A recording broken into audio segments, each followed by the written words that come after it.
नमस्कार। अभी देखें, आज अपन बात करेंगे संविधान संशोधन के संबंध में। संविधान संशोधन के संदर्भ में अपन बात करेंगे।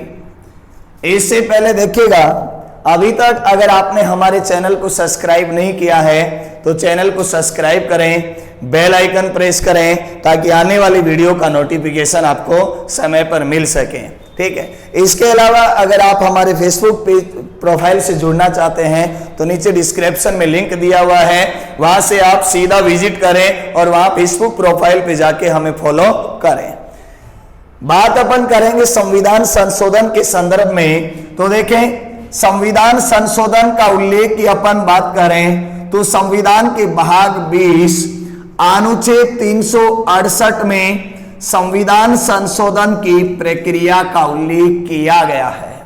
संविधान के भाग 20 अनुच्छेद 368 में संविधान संशोधन की प्रक्रिया का उल्लेख किया गया है। और ये संविधान संशोधन की प्रक्रिया है, ये कहां से ली गई है? संविधान संशोधन की प्रक्रिया है ये दक्षिण अफ्रीका की संविधान से ली गई है।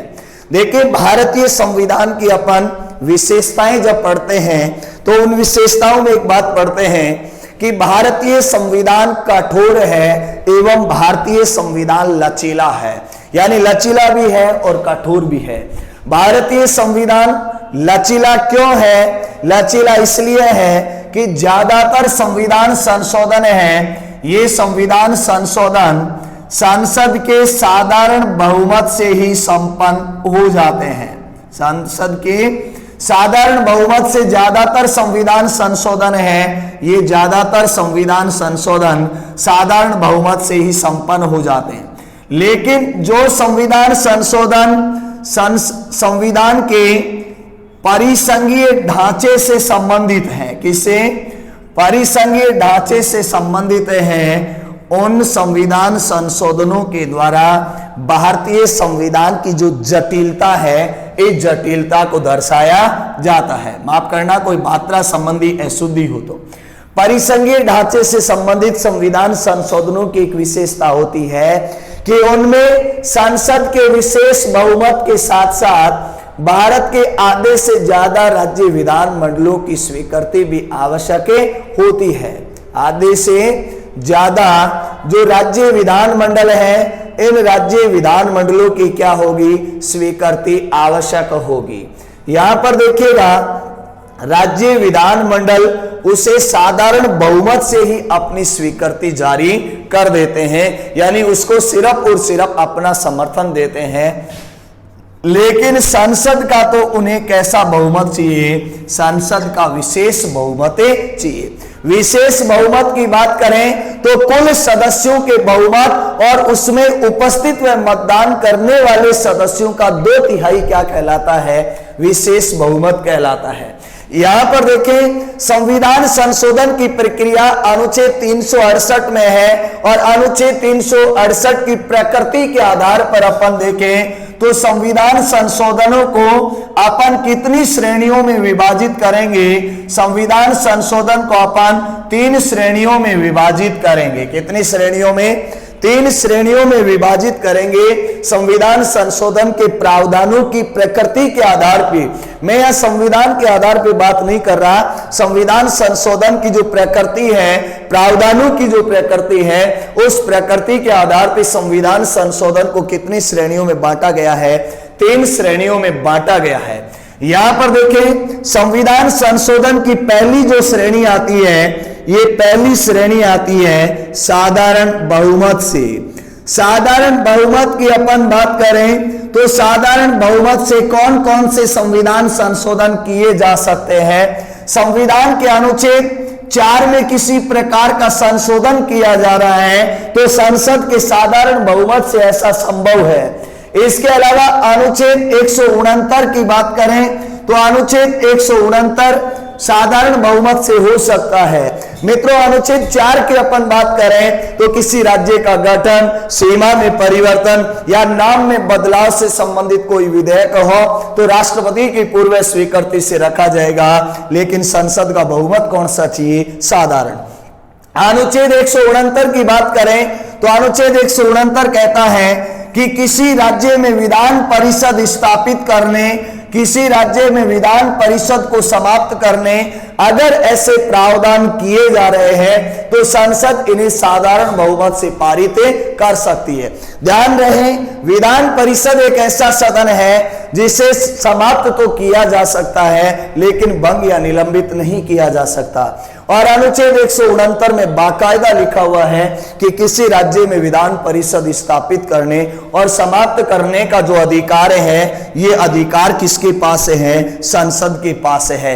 तो एक संविधान संशोधन की श्रेणी तो हो गई साधारण बहुमत से। साधारण बहुमत से होता है अनुच्छेद 4 में संशोधन, अनुच्छेद 169 में संशोधन, अनुच्छेद 339 क में अगर किसी प्रकार का संशोधन किया जा रहा है तो साधारण बहुमत से क्या किया जाएगा?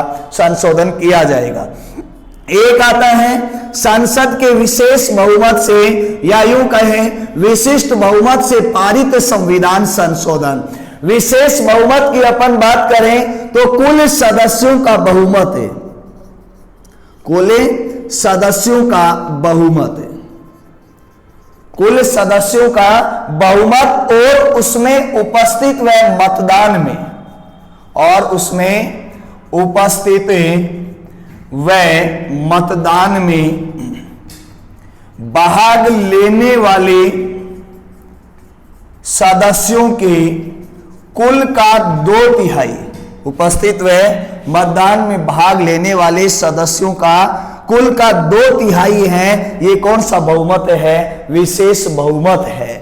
यहां पर देखें संविधान के अनुच्छेद 1 व अनुच्छेद 2 इस विशेष बहुमत में शामिल नहीं है। अनुच्छेद 1 की बात करें तो बाकायदा लिखा हुआ है India union of the state, Bharat राज्यों का क्या होगा? संघ होगा। तो दो संविधान संशोधनों की श्रेणी आपके सामने है, एक तो साधारण बहुमत से और एक होता है विशेष बहुमत से। विशेष बहुमत होता है कुल सदस्यों का बहुमत और उसमें उपस्थित व मतदान में भाग लेने वाले सदस्यों के कुल का 2/3 क्या होता है? विशेष बहुमत होता है। इसके अलावा संविधान संशोधन की जो तीसरी श्रेणी है, ये तीसरी श्रेणी कौन सी है? तीसरी श्रेणी है कि संसद के विशेष बहुमत के साथ साथ भारत के आधे से ज्यादा राज्यों की स्वीकृति आवश्यक है। साथ साथ ही भारत के आधे से ज्यादा राज्यों की स्वीकृति आवश्यक। अब यहां पर देखिएगा विशेष बहुमत के साथ साथ आधे से ज्यादा राज्यों की स्वीकृति आवश्यक कौन कौन से संविधान संशोधनों में पड़ती है?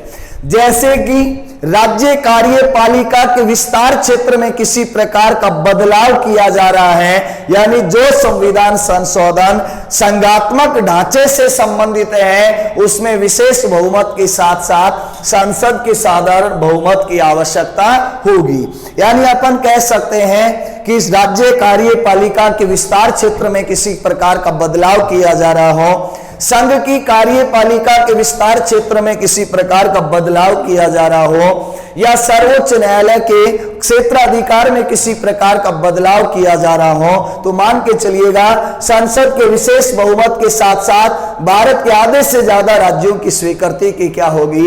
आवश्यकता होगी। इसके अलावा मौलिक अधिकारों में किसी प्रकार का संशोधन किया जा रहा हो या फिर नीति निर्देशक तत्वों का क्रियान्वयन किया जा रहा हो तो संसद के विशेष बहुमत की आवश्यकता होगी। इसके अलावा किसी नए राज्य का गठन करना हो, किसी राज्य की सीमा में बदलाव किया जा रहा हो, या किसी राज्य के नाम में परिवर्तन किया जा रहा हो, या किसी राज्य में विधान परिषद का गठन हो रहा हो या समाप्त हो रहा हो, तो इसके लिए कौन से बहुमत की आवश्यकता होगी? साधारण बहुमत की आवश्यकता होगी। तो मित्रों, ये था संविधान संशोधन से संबंधित प्रावधान। संविधान संशोधन से संबंधित प्रावधान संविधान के भाग 20 अनुच्छेद 368 में किए गए हैं, जो प्रावधान दक्षिण अफ्रीका से लिए गए हैं।